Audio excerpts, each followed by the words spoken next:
and welcome back to the Wish House. I'm Chris Spinner, and as Diana Ross says, it's my house and I live here. Well, maybe not in the studio, but the Wish House is wherever I am.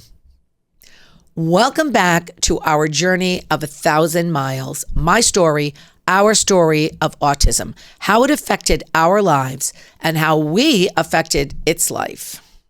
Now, before we proceed today, I want to point out that this is our story and our journey, and everyone's is different.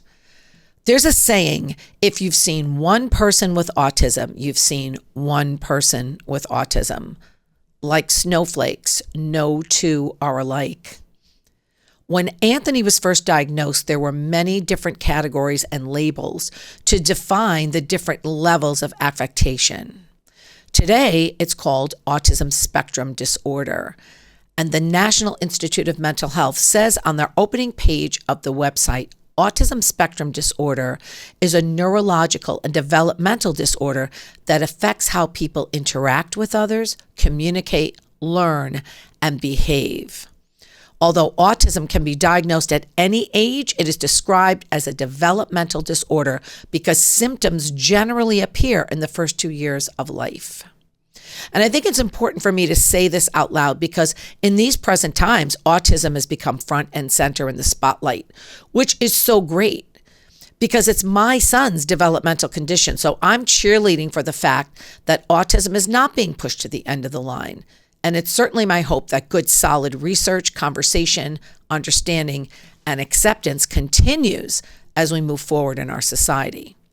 But everyone's story is different. Everyone's journey is different. The results of therapies are different. The results of best practices are different. But there are successes in every diagnostic level. And it is those successes, those markers of growth, no matter how big, no matter how small, that pushed me forward each and every day and continues to push me forward each and every day. Full disclosure, back in Anthony's formative years, I was winging it. I was just going one day at a time, one day into another. It wasn't easy. Sometimes I would wonder, where is my life? Where is my partner? Where is what I saw other people having? I was just going through life on warp speed, grasping at everything, trying to have people help me, trying to find the best practices for Anthony. And as I said in the episode before, I was taking everyone in my life along with me. So I'm telling my story, our story, with the intent to inspire others, to give hope to others. I'm using our successes for that. The things about our journey that were difficult, are difficult, I'm sharing so that others know they're not alone. I'm sharing so that I may make people who are not affected by autism aware. It's my intention to spread an understanding. We're all in this together on the planet, no matter what comes our way. And we must be of service to one another. We must leave the world a better place than when we found it. And I'm wondering if our kids aren't teaching us just how to do that. They just may be leading the way. So on we go.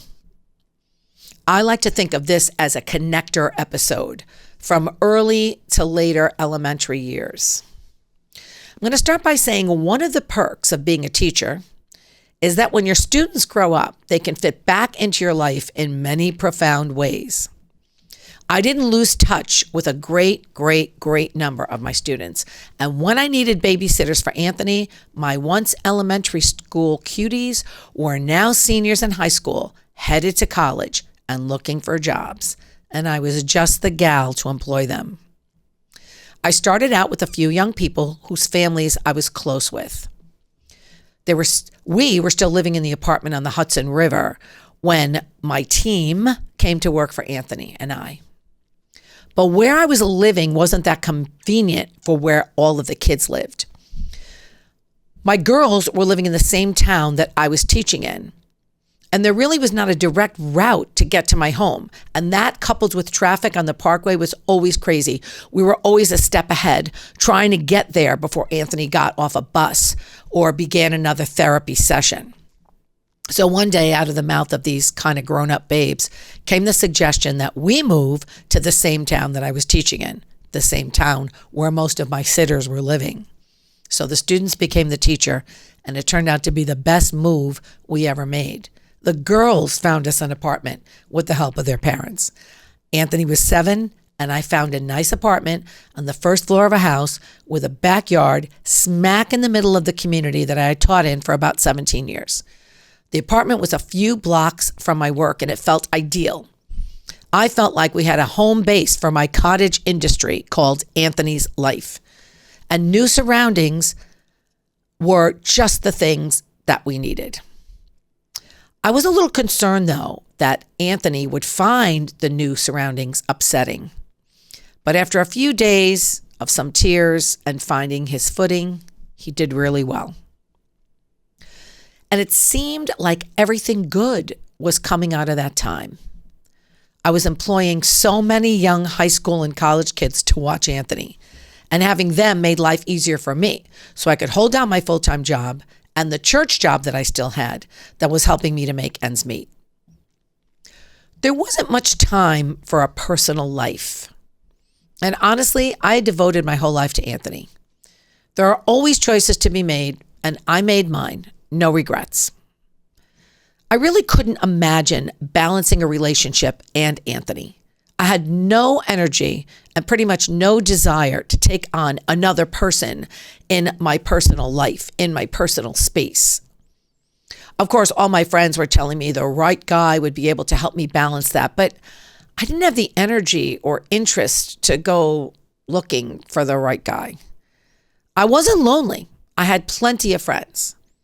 But I will admit, there were times it would have been a pleasure to have a partner in this, someone to be there for me. But that idea wasn't strong enough for me to act on or do anything about it. I also couldn't come to grips in my own head with justifying going out a lot and leaving Anthony with sitters when I didn't think it was all that important. Don't get me wrong, it's not like I didn't go out, but most of my going out stuff was connected to work. I did, however, devise a way to bring the party inside, if you will. I just made my home the new place to be. And once Anthony went to bed, my friends would come over. We would order takeout Italian and have a glass of wine. I also started fundraising concerts around this time to benefit autism organizations. And somehow Anthony would go to sleep through those rehearsals. We both have fond memories of those days. So my house was a happy, filled with friends place to be. My friends specified my living room as an entity unto itself. And to this day, we talk about the living room as if it were some sort of landmark. Everything great happened in the living room.